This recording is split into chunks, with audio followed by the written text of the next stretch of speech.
এইখিনি আছে এই চাহপাতৰ তলত থাকিবলৈ খুব সুবিধা পায়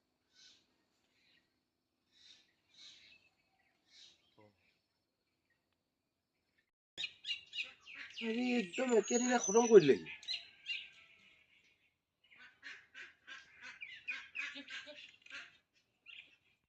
বোলে তো এইখিনিতে না এই প্ৰেচিডেণ্টৰ সিফালে এই ব্ৰাংনানে কৈছে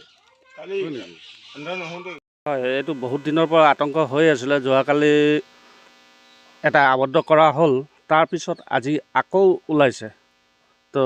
চৰকাৰে বিহিত ব্যৱস্থা সোনকালে ল'ব বুলি বন বিভাগে ৩-৪ জেগাত মানে আজি খাইছে বাঘে গৰু ছাগলী কুকুৰা তো আজি আকৌ বন বিভাগক অনুৰোধ কৰা হৈছে আকৌ পিঞ্জৰাৰ ব্যৱস্থা কৰে বুলি ধৰি লৈ গৈছিলোঁৱেই আকৌ আজি আমাৰ ভূপেন ডাঙৰীয়াৰ ছাগলী গঁৰালৰ পৰা কুকুৰা ছাগলী কমেও 8-9টা ছাগলী লৈ গ'ল এতিয়া এইটো সাধাৰণ কথা নহয় এইটো এনেকুৱা নহওক ঘটনাটো কালি পৰহি যদি সৰু ল'ৰা ছোৱালী লৈ যায় কি হ'ব সাধাৰণ কথা নহয় কিন্তু বহুত ডাঙৰ এইটো ডাঙৰ ফুটুকী বাঘ সেইকাৰণে কৰো আকৌ বন বিভাগ ডাঙৰীয়াক অনুৰোধ কৰিছোঁ তেখেতে আকৌ অতি সোনকালে পিঞ্জৰাটো আনি কিনি সুবিধা কৰি বাঘটো ধৰি লৈ যাবলৈ অনুৰোধ জনালোঁ গৰু পোৱালি এটা ৰছী চিঙাই পিনি লৈ গ'ল ৰাতিত পোৱালি মানে বেছি নাই 2 বছৰীয়া পোৱালি হয় মানে গৰু পোৱালি বগা আছিলে ৰছী চিঙাই পিনি ৰাতিত লৈ গ'ল তো অতি সোনকালে